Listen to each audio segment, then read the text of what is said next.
بھی موہن ہمارے پاس ہی مقیم رہا، لیکن میرے بار بار دریافت کرنے کے باوجود بھی اس نے بچوں کا کوئی اتا پتہ نہ بتایا۔ ہفتہ رفتہ میری حالت بچوں کی جدائی میں غیر ہونے لگی تو میرے بھائی کو اپنے ظلم کا احساس ہوا اور اس نے مجھ کو بتا دیا کہ میرے بچوں کو فیروز پور کے یتیم خانے میں راج موہن اور وید کماری کے نام سے داخل کر آیا تھا۔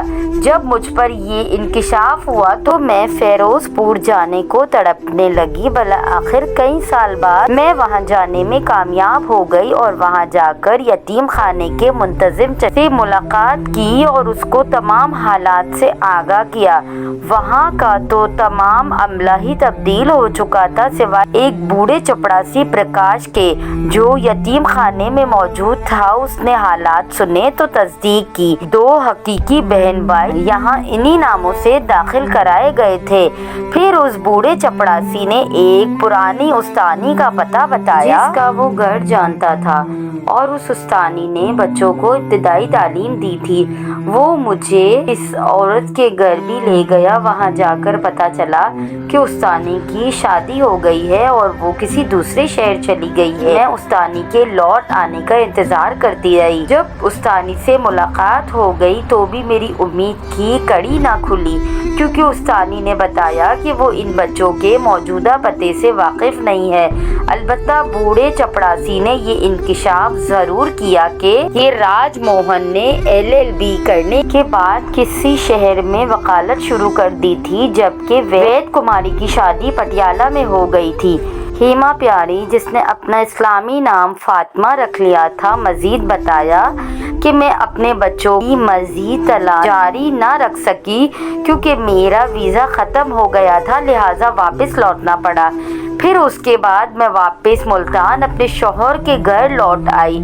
اب بھی میں اپنے بچوں کو ڈھونڈتی رہتی ہوں اور اللہ سے رو رو کر فریاد کرتی ہوں کہ وہ مجھے میرے بچوں سے ملا دے۔ جب وہ اپنی کہانی سنا رہی تھی تو اس کا جریوں بھرا چہرہ غم زدہ تھا۔ میں نے کہا کہ اب تم ویزا کے لیے اسلام آباد اور لاہور وغیرہ کے چکر لگانا بند کر دو۔ بہت برس بیت گئے ہیں، تمہارے بچے اپنی زندگی میں مگن تم کو بھول چکے ہوں گے، تو تم بھی ان کو بلانے کی کوشش کرو۔ وہ اب تم کو نہیں مل سکتے اور روز روز دوسرے ملک کا ویزا ملنا بھی آسان نہیں ہے۔ خواہ مخواہ اس عمر میں خود کو مت تھکاؤ اور ان سے ملنے کی آس چھوڑ کر اللہ اللہ کرو۔ یوں بھی اس عمر میں بچے کہاں ساتھ دیتے ہیں، آخر کار والدین سے جدا ہو ہی جاتے ہیں۔ اب تمہاری زندگی کے دن ہی کتنے رہ گئے ہیں۔ میں اپنے کھوئے ہوئے بچوں کو نہیں بھول سکتی جب تک زندہ ہوں۔ ان کے ملنے کی آس میری ہر سانس کے ساتھ رہے گی۔ یہ آس ٹوٹ گئی تو میں بھی مر جاؤں گی۔ میں نے خدا سے مہلت مانگ رکھی ہے کہ جب تک اپنے گمشدہ بچوں کو نہ دیکھ لوں مجھے زندہ رکھنا۔ اس نے رو کر کہا تو مجھ کو ہنسی آ گئی۔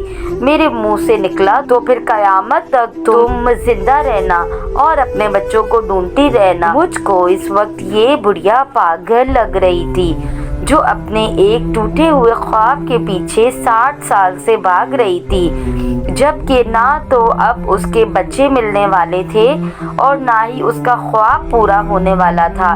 میں نے لاکھ بڑھیا کو سمجھایا، وہ نہ سمجھی اور یہی کہتی ہوئی میرے گھر سے نکل گئی کہ جب تک زندہ ہوں اپنے کھوئے ہوئے بچوں کو ڈھونڈتی رہوں گی۔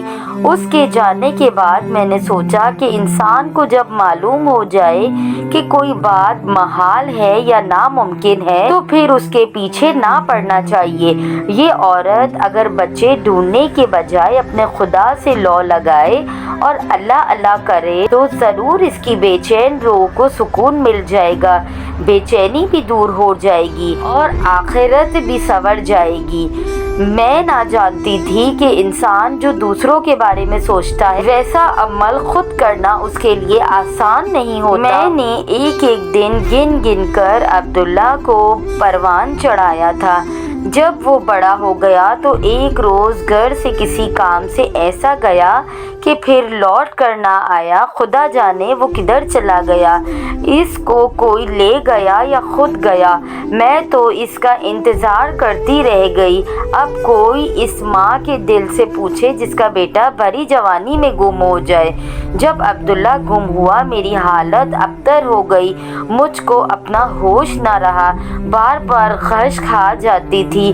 میری حالت دیوانوں کی سی تھی۔ میں سارا دن گلیوں کے چکر لگاتی کہ شاید وہ کہیں سے آتا دکھائی دے۔ لوگ مجھے دیوانہ کہتے لیکن مجھ کو کسی کے کہنے کی پرواہ نہ رہی۔ لیکن اب مجھے وہ بڑھیا ہیما پیاری یاد آتی تھی۔ جب مجھے اپنا اور گھر کا ہوش نہ رہا تو میری حالت دیکھ کر میری بڑی لڑکی کا رشتہ ٹوٹ گیا۔ دوسری بیٹی کے سسرال والے شادی کی تاریخ مانگ رہے تھے اور میں نے ان سے کہا کچھ دن ٹھہر جاؤ، شاید عبداللہ لوٹ آئے۔ انہوں نے کہا کہ ہم انتظار نہیں کر سکتے، تمہارا بیٹا ملے یا نہ ملے۔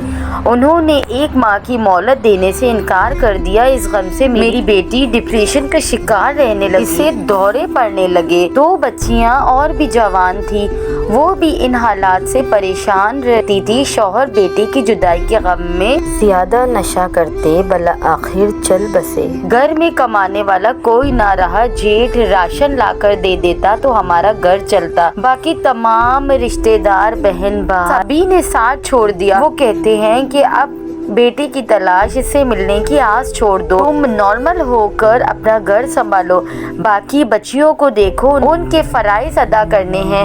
اب بیٹا تو تمہارا رہا نہیں۔ جس کی کمائی کی امید تھی جب عبداللہ گم ہوا، وہ ایک ورک شاپ میں کام کرتا تھا، کہتا تھا میں ترقی کر لوں گا، اپنی ورک شاپ بنا لوں گا، تمہارے دکھ دور ہو جائیں گے، میں تم کو زندگی کے ساری آسانیاں دوں گا۔ اس نے سکھ کیا دینے تھے، اچانک غائب ہو کر زندگی کو ایسا بڑا دکھ دے گیا کہ جب تک زندہ ہوں اس بڑھیا ہیما پیاری کی طرح بھٹکتی رہوں گی اور اپنے لختے جگر کو ڈھونڈتی رہوں گی۔ اس کے ڈھونڈنے میں پہلے تو سب لوگ میرا ساتھ دیتے تھے، تسلی بھی دیتے تھے، لیکن اب ہر کسی نے کنارہ کر لیا ہے۔ مجھے سمجھاتے ہیں کہ اب بیٹے کو ڈھونڈنا ترک کرو اور اس کے ملنے کی آس میں اپنا وقت ضائع نہ کرو، اگر ملنا ہوگا تو مل جائے گا۔ چھوٹا بچہ نہیں ہے، بڑا ہے، سمجھدار ہے، جہاں بھی ہو اسے ملنا ہو تو رابطہ کر سکتا ہے،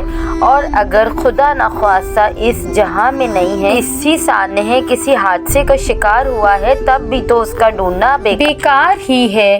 جو اس جہاں سے چلے جاتے ہیں وہ پھر کب مل پاتے ہیں؟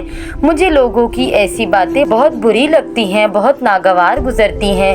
میری بیٹیاں بھی اب مایوس ہو چکی تھی، کہتی ہیں کہ ماں عبداللہ کا خیال دل سے نکال دو، وہ اب کبھی نہیں آئے گا، لیکن میرا دل نہیں مانتا، میری آس نہیں ٹوٹتی، اب تک بھی میں عبداللہ کے مل جانے کی آس میں ہی جی رہی ہوں۔ حالانکہ اسے گم ہوئے 40 برس گزر چکے ہیں، لیکن اس بڑھیا ہیما پیاری کی طرح میں بھی اپنے رب سے یہ دعا ہی کرتی ہوں کہ اے اللہ مجھے اس وقت تک زندہ رکھنا جب تک کہ میں عبداللہ کو دیکھ نہ لوں۔ اب سوچتی ہوں کہ بچوں کے ملنے کی آس ایک ماں کبھی نہیں چھوڑ سکتی۔ خبر نہیں کہ اس کو اس کے بچے ملیں کہ نہیں مل سکے، لیکن مجھ کو آج بھی اس کی جھریوں میں چھپی ممتا کی آس کا عکس پہلے دن کی طرح یاد ہے۔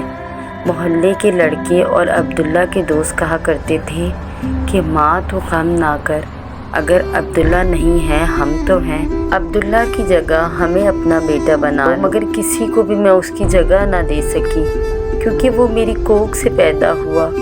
میں کسی اور کو اس کی جگہ نہیں سمجھ سکتی کہ ماں کی ممتا بڑی پر استقلال ہوتی ہے، اس کو کوئی نہیں ہرا سکتا سوائے موت کے، اور موت تو مجھے اپنے وقت پر ہی آئے گی۔